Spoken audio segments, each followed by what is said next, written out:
Good morning! So, this is our day 2 here in Baguio.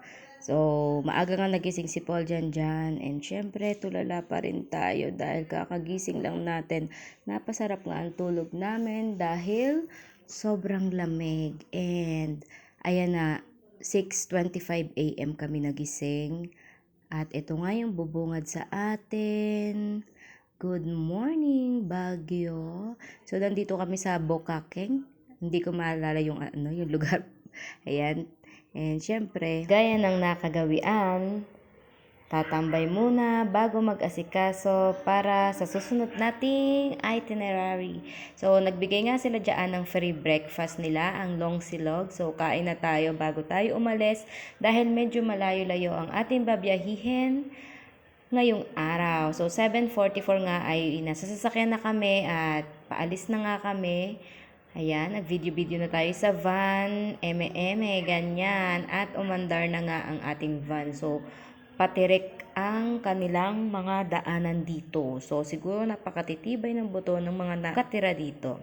So, ayan, malapit na nga tayo sa ating pupuntahan. Kaway-kaway na guys. Nakakahilo nga rin pala yung mga daan dito dahil pasigsag-sigsag sila at nasa ibabaw ka talaga. Napakalalim ng bangin dyan. Ayan, nag-stop over nga kami doon at umihi and tuloy na ang biyahe. So, hindi masyadong maklaro yung video dahil nga ang hirap mag-video sa loob ng van. Pero, malapit-lapit na tayo sa ating pupuntahan. At eto na tayo sa Northern Blossom. Diretso na tayo sa parking area at excited na nga ang lahat.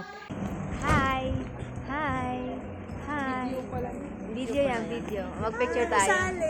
Hello! At eto nga yung bumungad sa amin ang makapal na fog dito sa Northern Blossom sa Atok, Benguet. So, highest peak tong pinuntahan namin kaya sobrang lamig dito. So, kinakailangan mo ng jacket kahit sa atin naka-off shoulder. So, ito yung ticket namin, 250. So, meron din tayong orientation bago tayo pumasok. Ito yung entrance, puro pababa po yan.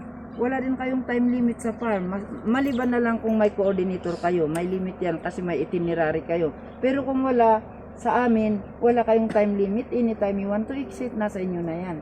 So, dito, puro pababa yan. Wala kayong tour guide din nasasama sa inyo. Magmula dito sa entrance hanggang pa-exit sa kabila. Pero may mga tour guide ng Northern Blossom, nakaantabay lang bawat gilid ng bulaklak, nakadamit ganito. Sa kanila kayo pwede magtanong, magpa-assist at magpa-picture na rin. Nandyan lang sila sa station nila sa farm.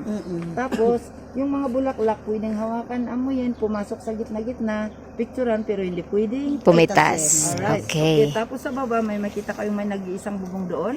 Yun yung resting area, CR at bilihan ng Battle Daughter. Okay. Magmula doon, ang sunod na gawin nyo, paakyat naman po. Kasi ang papapasok, puro pababa. Pag pa-exit, puro paakyat naman po. Okay. Oo, so take your time. Doon sa exit na yun, nandun nakapwesto yung coffee area. Doon yung makiklaim yung Unli Coffee Limited Bread after the tour. Yung kape, compliments from Northern Blossom yan. Yung kape, unli, pero yung tinapay minsan lang. Okay po. Pero dalawa ang laman nung nasa supot. Okay po. Pero ang iikutin nyo palang farm is about 2.5 hectares. So take your time, karamihan nakukuha ng 1 hour yan. Pero kung 5 minutes ka lang sa isang bulaklak o 2 minutes, wala pang isang oras. Thank you. Ay, thank you po. Guys, balik tayo ng mga bago mag-11 ha. Kasi may mga tour pa tayo eh. Okay po. Kasi yung tatlo doon na naiwan, ito tour pa rin. Okay. Thank you po. Pasok na. Tara na. Thank you po. Ano ba yung ulo mo? Hi! Hi!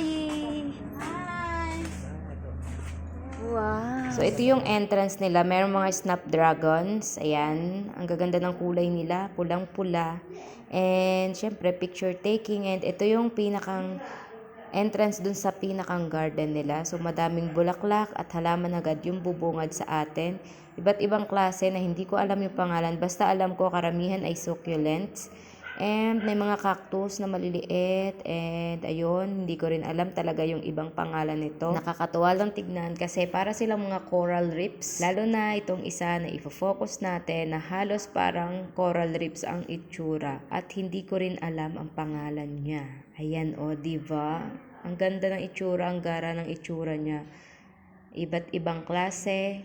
Umpisa pa lang to. What more pa dun sa pinakang loob. Ito, hindi ko alam ang pangalan nito, pero sabi nila parang chamomile. And dahil nga sa haba ng video na ito, comment for part 2.